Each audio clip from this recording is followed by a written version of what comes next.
Assalamualaikum warahmatullahi wabarakatuh. Bismillahirrahmanirrahim. Alhamdulillahirabbil alamin. Wassalatu wassalamu ala Rasulillah wa ala alihi wa sahbihi ajma'in. Rabbi shrah li sadri wa yassir li amri wahlul 'uqdatam min lisani yafqahu qawli. Rabbana iftah bainana wa bain qawmina bil haqq وأنت خير الفاتحين والله خير الحافظين وأرحم الراحمين.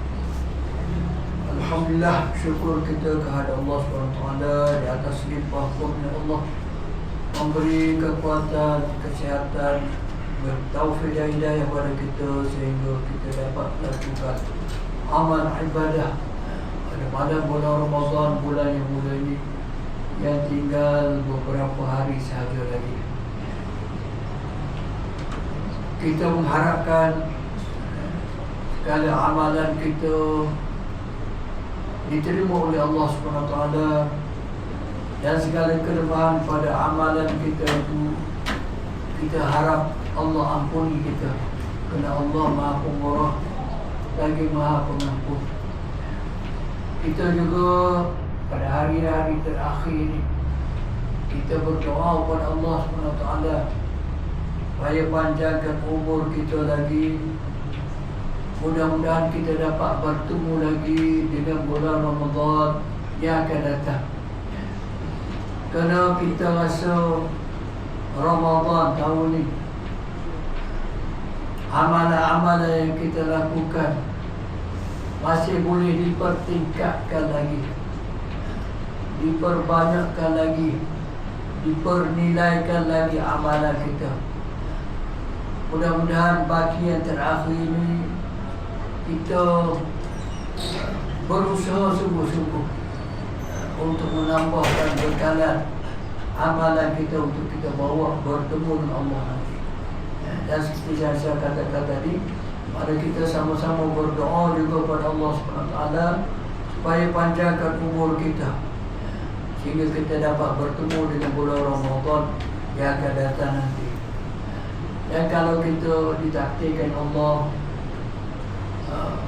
tak sempat bertemu dengan Ramadan yang akan datang, maka lupalah amalan kita, rugilah kita.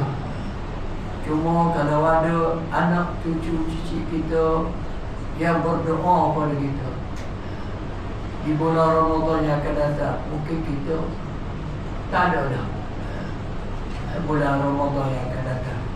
Banyak dah kawan-kawan kita yang tahun lepas Ramadan, tahun lepas dia ada, tapi Ramadan tahun ni tak ada dah. Maka putuslah amalan dia. Kecuali anak-anak yang berdoakan untuk ibu bapanya, beristighfar untuk ibu bapanya, bersedekah untuk ibu bapanya, maka amalan itu masih lagi dapat pahalanya kepada ibu bapa kita. Jadi kita yang mungkin sebahagian daripada kita ayah ibu sudah tak ada, maka ambillah peluang berdoa untuk ibu bapa kita dan bersedekah untuk ibu bapa kita. Kerana Nabi pernah ditanya oleh seorang sahabat, sahabat bertanya, ibu aku mati dah, mak aku mati dah, boleh tak aku bersedekah untuk dia? Maka Nabi kata boleh bersedekah untuk dia. Mana kita letak sekian, 2 ya, 5 ya bagi sedekah. Kita niat sedekah ni daripada muat, mudah-mudahan daripada ayam. Mudah-mudahan pahala sedekah itu, terutama dalam bulan Ramadan ni, dapat juga kepada ibu bapa kita.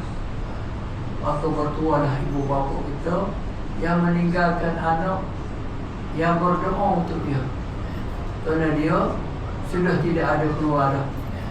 Bila seseorang itu mati, maka putuslah amalan dia kecuali 3 perkara. Kecuali 3 perkara, iaitu anak yang soleh. Yang kedua, ilmu yang bermanfaat. Kita ada ilmu, kita ajar. Seorang dua orang kita ajar. Maka ilmu itu kalau diamalkan oleh orang yang kita ajar itu, maka kita akan dapat pahala berterusan. Pahala berterusan. Kerana itulah, kalau kita ada anak-anak kecil, ambil peluang kita ajar diri anak kita. Mudah-mudahan ilmu yang kita ajar pada anak kita, dia beramal, kita mati, kita masih lagi dapat pahala. Amalan tersebut dilakukan olehnya kalau kita ajar. Dan yang seterusnya ialah amalan yang sedekah jariah yang kita tinggalkan. Ada tempat nak bina masjid ke apa-apa, kita sedekahkan, kita hadiahkan. Guna duit kita untuk kita bina masjid, belum puasa orang ni, saya pergi satu masjid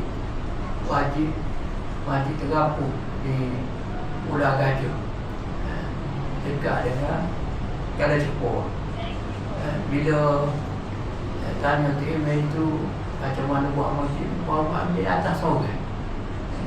Belah ada sorga dia buat juta habis buat masjid, tambah tanah apa semua sekali, sehingga masjid itu comel jadi. Dia belajar dia sekitar masjid itu, tengok ada ukiran daripada Turki, daripada macam-macam negara, semua atas belajar dia. Itu maknanya untuk khairat dia. Itu walaupun dia mati, dia akan dapat pahala, dengan usaha dia. Begitu dia kita ada masjid yang minta demo nak bina masjid, bagi demo untuk bina masjid. Mudah-mudahan kita ada saham itu, maka kita akan dapat pahala. Walaupun kita sudah mati, pahala itu berterusan dapat pada kita. Kerana kita nak beramal tak boleh dah. Masuk dalam kubur, nak semaya tak boleh dah. Nak sedekah tak boleh dah. Cuma kalau kita ada dah sedekah sebelum masa hidup, maka orang guna dengan benda tersebut, maka kita akan dapat pahala walaupun kita sudah mati. Mudah-mudahan amalan kita dalam bulan Ramadan ini diberikan jaran pahala oleh Allah SWT. Sedekah kita diberikan pahala oleh Allah SWT. Tilawah Al-Quran kita diberi pahala oleh Allah SWT. Mudah-mudahan itu menjadi bekal untuk kita bertemu dengan Allah Rabbul Karim. Sekian untuk mudah-mudahan tazkirah ini memberi manfaat pada diri saya dan juga keluarga semua. Wallahu a'lam.